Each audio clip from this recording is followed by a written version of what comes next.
24-এর বিপ্লবের স্লোগান ছিল we want justice, আর বাংলাদেশ জামাত ইসলামের উদ্দেশ্য লক্ষ্য উই ওয়ান্ট জাস্টিস। এই দুইয়ের মধ্যে কোনো তফাৎ নয়। আমরা বাংলাদেশে ন্যায় ইনসাফ ভিত্তিক সমাজ ব্যবস্থা কায়েমের মাধ্যমে দুনিয়ায় মানুষের সুখ শান্তি নিরাপত্তা নিশ্চিত করতে চাই। আল্লাহর সন্তুষ্টির লক্ষ্যে কাজ করছে।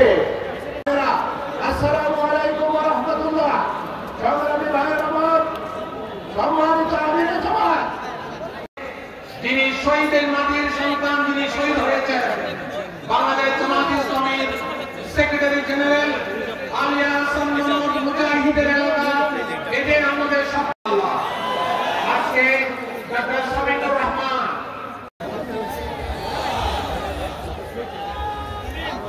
এদেশের মানুষ যে আধা আকাঙ্ক্ষা আমিরে জামাতের নির্দেশ ডান দিকে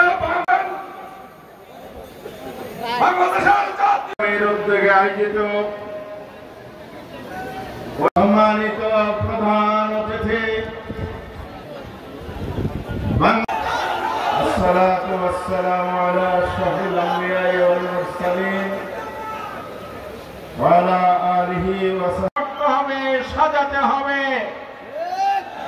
এই ফরিদপুর বাংলাদেশের প্রাচীনতম একটি ঐতিহ্যের জন্ম হয়েছে। এই জেলা মুসলিম জনতা,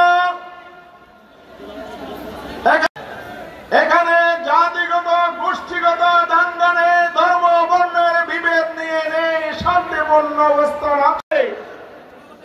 ইসলামী আন্দোলনের একটি শক্তিশালী অবস্থান তৈরি হয়েছে আলহামদুলিল্লাহ। এই ফরিদপুর জেলা শহীদ আলী হাসান মোহাম্মদ মুজাহিদের জেলা। এই ফরিদপুর জেলা হচ্ছে শহীদ আব্দুল কাদের মোল্লার জেলা। আমাদের এই দুই নেতাকে আমিরে জামাত সহ অন্যান্য নেতৃবৃন্দের সাথে পাঁচজনকে মিথ্যা মামলায় মাওলানা বদরুদ্দিন সহ নেতৃবৃন্দ, সাংবাদিক বন্ধুগণ, উলামায়ে কেরাম, সুধী মণ্ডলী, সংগ্রামী কর্মী ভাইয়ের আমার, আসসালাম। আন্দোলনের অন্যতম অগ্রদূত, সংগ্রামী জননেতা জনাব ডক্টর শফিকুর রহমান, হামিদুর রহমান আজাদ,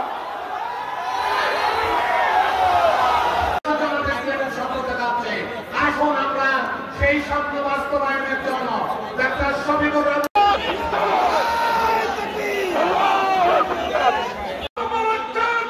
বাংলাদেশ জামাত ইসলামের কেন্দ্রীয় শফিকুর রহমান আমাদের সামনে ইতিমধ্যেই উপস্থিত হয়ে গেছেন। আপনারা সুশৃঙ্খল ভাবে বসে পড়ুন। আমাদের কর্মী সম্মেলনের কেন্দ্রীয় নেতৃবৃন্দের বক্তব্য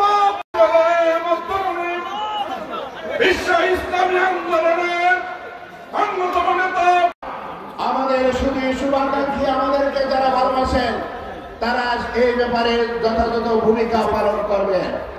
আমি সব শেষে কাছে যেতে হবে, মানুষকে বুঝাতে হবে ইসলাম প্রতিষ্ঠিত হলে, ইসলামী বিধান প্রতিষ্ঠিত হলে আমরা এই ন্যায় বিচার পাবো, আমরা আমাদের সঠিক অধিকার ফিরে পাবো।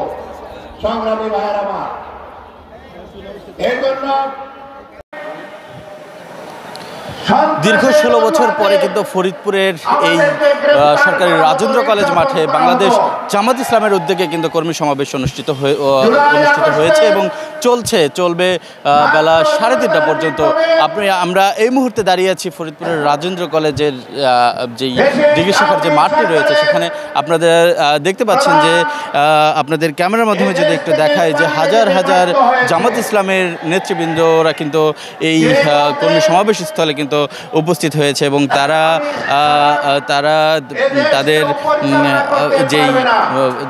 তাদের যে নেতা রয়েছেন জামাত ইসলামের যেই কেন্দ্রীয় আমির ডক্টর শফিকুর রহমান, তিনি যে বক্তব্য রাখবেন সে বক্তব্য শোনার জন্য কিন্তু তারা অধীর আগ্রহে বসে আছেন। আপনারা একটা বিষয় আপনাদেরকে জানিয়ে রাখি যে বাংলাদেশ জামাত ইসলাম কিন্তু বাংলাদেশের ইতিহাসে সব থেকে জুলুম এবং নির্যাতনের শিকার একটি সংগঠন, যে সংগঠনকে গত 16টা বছর স্বৈরাচার শেখ হাসিনা কিন্তু এক ধরনের জিম্মি করে রেখেছিল। আপনারা দেখছেন যে হাজার হাজার যেই এখানকার যে সমস্ত জামাত ইসলামের কর্মী সমর্থক থেকে শুরু করে সব বিভিন্ন পর্যায়ের নেতৃবৃন্দ কিন্তু এই সমাবেশস্থলে উপস্থিত হয়েছেন। আমরা যতটুকু জেনেছি যে এই সমাবেশকে কেন্দ্র করে ডক্টর শফিকুর রহমান তিনি 2:50 থেকে 3টার মধ্যে কিন্তু তিনি এই ফরিদপুরের বাসীর উদ্দেশ্যে কিন্তু বক্তব্য রাখবেন এবং তিনি সবার উদ্দেশ্যে কিন্তু বক্তব্য রাখবেন এবং এখানে আরও উপস্থিত থাকবেন জামাত ইসলামের সহকারী সেক্রেটারি জেনারেল হামিদুর রহমান আজাদ, তিনিও কিন্তু কিছুক্ষণের মধ্যে বক্তব্য রাখবেন। আপনারা এখন শুনছেন যে ফরিদপুর জেলা জামাতের আমির মাওলানা বদরুদ্দিন কিন্তু তিনি বক্তব্য রাখছেন এবং কিছুক্ষণ আগেই আমরা শুনেছি যে এই ফরিদপুরে কিন্তু জামাত ইসলামের যিনি আমির ডক্টর শফিকুর রহমান তিনি কিন্তু উপস্থিত হয়েছেন এবং তিনি সার্কিট হাউসে